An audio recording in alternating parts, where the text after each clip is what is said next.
जय माता दी दोस्तों, मैं मनीष कुमार आप सभी को आपके अपने YouTube चैनल संपा विद्यापीठ में तहे दिल से स्वागत करते हैं। जी हाँ दोस्तों, आप सभी को दुर्गा पूजा की हार्दिक हार्दिक शुभकामनाएं दोस्तों। आप सभी स्वस्थ रहे, मस्त रहे दोस्तों, यही मेरी कामना है दोस्तों। आज हम लोग सदाबहार श्रृंखला के अंतर्गत लोकोक्ति का अध्याय संख्या दोस्तों 98 में प्रवेश कर चुके हैं दोस्तों, और यथाशीघ्र हम लोग आज लोकोक्ति का अध्याय दोस्तों पूर्ण कंप्लीट करेंगे, अर्थात पूरा करेंगे दोस्तों। पूरा विधिवत हम लोग संपन्न करेंगे दोस्तों। अब तक यदि आप लोग चैनल पे नया आए हैं दोस्तों, या चैनल पे पहली वीडियो देख रहे हैं दोस्तों, तो इससे भी मिलते जुलते कई सारे वीडियो है दोस्तों। और हम लोगों ने सदाबहार श्रृंखला के अंतर्गत 100 विलोम शब्द, 100 प्रवाची शब्द, 100 मुहावरा दोस्तों, और दोस्तों लोकोक्ति का अभी अध्याय चल रहा है दोस्तों, जो कि यथाशीघ्र संपन्न ही होगा दोस्तों। आइए दोस्तों जानते हैं और समझते हैं दोस्तों। आज का हम लोग का मुख्य केंद्र बिंदु है दोस्तों, उस पर नजर डालते हैं दोस्तों। देखिए, आए थे हरि भजन को ओटन लगे कपास। सर्वप्रथम मैं बता दूं, ओटन जो कि पुल्लिंग शब्द है दोस्तों, जिसका अर्थ होता है दोस्तों कपास, ओटने वाली चरखी की डंडा। समझ रहे हैं दोस्तों, जिसे कि जो मतलब दो डंडे रहते हैं चरखा में, उसको ओटने क्या बोलते हैं चरखे में दोस्तों, जिससे कि उसको ओटने से, उसके मतलब मारने से कॉटन से जो बिचौलिया जिसको रुई बोलते हैं दोस्तों, जिससे हम लोग का कपड़ा बनता है दोस्तों, जो भी पहन रहा है दोस्तों, हल्का सब दोस्तों कॉटन का रहता है दोस्तों। सभी कपड़ा नहीं, कुछ पवेलियन का भी होता है, क्या बोलते हैं दोस्तों नायलॉन का भी होता है, अलग अलग पॉलिस्टर का भी दोस्तों होता है, अलग अलग वैरायटी का होता है दोस्तों। लेकिन यही इसका अर्थ समझ लीजिए दोस्तों। ओटन जो है दोस्तों पुल्लिंग शब्द है, जिसका अर्थ यही होता है दोस्तों। ठीक है, आए थे हरि भजन को ओटन लगे कपास। बात सत्य है दोस्तों। अब इसका अर्थ जानने से पहले दोस्तों मैं बता दे रहा हूँ, समझ लीजिए दोस्तों। इसका अर्थ यही होगा दोस्तों कि आप कहीं गए हो किसी और उद्देश्य के लिए, और उधर से लौट रहे हैं दोस्तों किसी और काम करके दोस्तों, इसी का यही अर्थ होगा दोस्तों। अब देखिए, इसको और खांटी भाषा में समझिए दोस्तों। बात समझ रहे दोस्तों, समझ लीजिए। देखिए, आप गए क्लास पढ़ने के उद्देश्य से, लेकिन आप क्लास न जाकर पार्क में घूमने लगे दोस्तों, यही हो गया दोस्तों। आए थे हरि भजन को ओटन लगे कपास।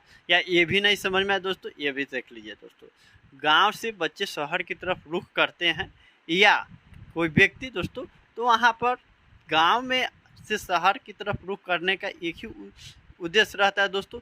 या तो आप शिक्षा, आपको अच्छी शिक्षा मिल सके दोस्तों, या आपको अच्छी जो दोस्तों नौकरी मिल सके दोस्तों, जिससे कि उसी के तलाश में लोग आजकल युवा आते हैं दोस्तों। ये दो मतलब यहाँ का मुख्य दोस्तों आने का कारण होता है दोस्तों, गांव से शहर की तरफ का रुख करने का, जिससे शहरीकरण कहा जाता है। तो देखिए, तो आप गांव से आए थे पढ़ने के लिए, या अच्छी क्या बोलते हैं नौकरी की तलाश में, लेकिन यहाँ पर आके अन्य कामों में, किसी अन्य कामों में उलझ गए दोस्तों, उसी को कहा जा सकता है दोस्तों आए थे हरि भजन को ओटन लगे कपास। ये बात अब समझ लिए दोस्तों। और ये भी एक और बात समझ लिए दोस्तों, अभी तो चल रहा है दोस्तों दुर्गा पूजा का बिग बिलियन डे दोस्तों, फ्लिपकार्ट पर चल रहा था। अब तुरंत धनतेरस आएगा, तरह तरह का त्योहारों का सिलसिला तो जारी है दोस्तों। तब देखिए, कुछ लोग घर से जाते हैं कुछ और चीज़ खरीदने के लिए, मार्केट से लौटते हैं कुछ और चीज़ खरीद कर।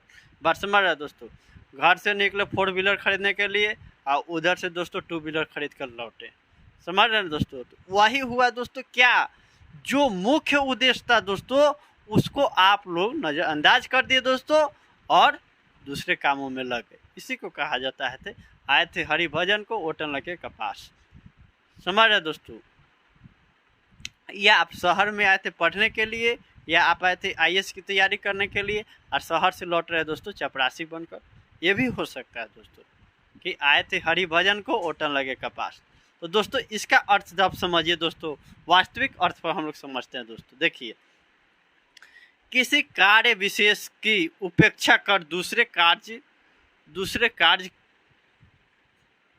किसी कार्य विशेष की उपेक्षा कर दूसरे कार्य का करना, किसी दूसरे कार्य को करना या ऊंचे उद्देश्य की तैयारी करके साधारण काम में जुट जाना या वांछित कार्य छोड़कर अन्य कार्य में लग जाना। दोस्तों ये बात समझ रहे हैं दोस्तों। अब देखिए इतना से मतलब उतना क्या ही आप लोग याद रखिएगा, इसका बात ये स्पष्ट समझिए दोस्तों। वांछित काम, जो मन वांछित काम होता है दोस्तों, जो हम लोग का प्राथमिकता है दोस्तों, वे काम को छोड़कर दूसरे काम को प्राथमिकता दे देते दोस्तों, उसी को कहा जाता है दोस्तों आए थे हरि भजन को ओटन लगे कपास। बात समझ रहे हैं दोस्तों। तो इतना लिखा गया है, सभी का लिखने का तरीका अलग अलग है दोस्तों, लेखन शैली अलग अलग है दोस्तों, बिल्कुल एक दूसरे से विभिन्न है दोस्तों, लेकिन सभी का उद्देश्य है दोस्तों, आशय है दोस्तों, तात्पर्य है दोस्तों, बिल्कुल एक दूसरे से मिलते जुलते हैं दोस्तों। यहाँ पर कहीं पर भी किसी भी प्रकार के अर्थ में यहाँ पर विभिन्नता नहीं है दोस्तों। बात समझ लिए दोस्तों। अब आते हैं हम लोग दोस्तों वाक्य प्रयोग में इसको कैसे प्रयोग करते हैं दोस्तों, आइए जानते हैं और समझते हैं दोस्तों।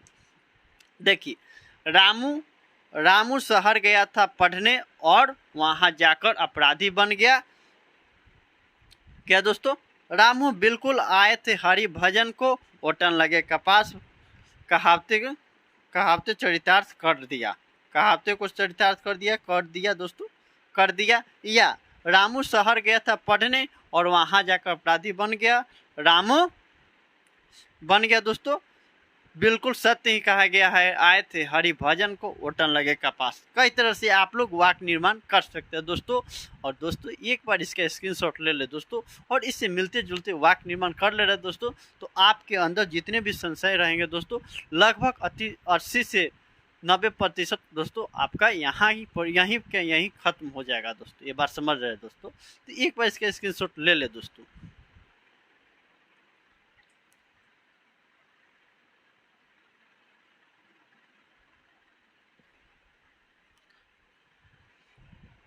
हाँ तो दोस्तों मैं उम्मीद करता हूँ दोस्तों आप लोग स्क्रीनशॉट ले लिए दोस्तों, और मिलते हैं अगले क्लास में। तब तक मुझे इजाज़त दीजिए दोस्तों। जय हिंद, जय भारत, वंदे मातरम, जय माता दी दोस्तों।